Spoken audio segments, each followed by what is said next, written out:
Vi har en håndfuld forskellige spætter her i Danmark. Den største vi har, det er sortspætten. Det er den her op med den røde kalot deroppe på hovedet.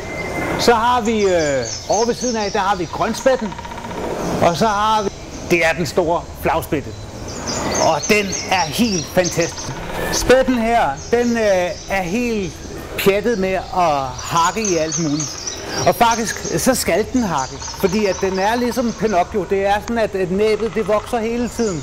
Så hvis den ikke hakker og ikke slider på næbet, så bliver den bare længere og længere. Den slider et helt næblængde om året.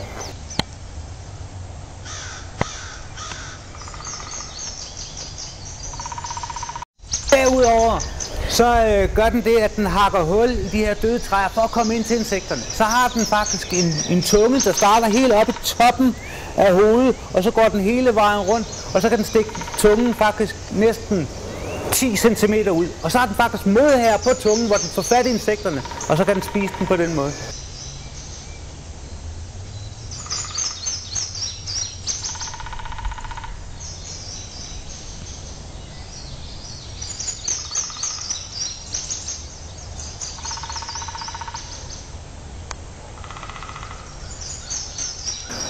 Filmet og optaget, at spætten kan hakke 25 gange i sekundet. Det går stærkt. Sidste gang jeg gjorde det, så gjorde det helt vildt ondt i hovedet. Hvorfor gør det ikke det ved spætten? Det er fordi, at spættens hjerne hænger i elastikker eller sener. Så hjernen, den kommer ikke ud at ramme kraniet. Derfor man får hjernerystelse. Det er, hvis hjernen kommer ud og rammer kraniet.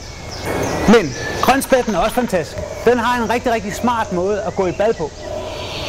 Det er faktisk sådan, når den skal i bad, så flyver den hen til en myretue og ligger så oven på myretuen, spreder vingerne ud, og så alle myrerne, de kravler ind i fjerdragten på den. Og derinde, der begynder de at spise alle de parasitter, der er inde i fjerdragten.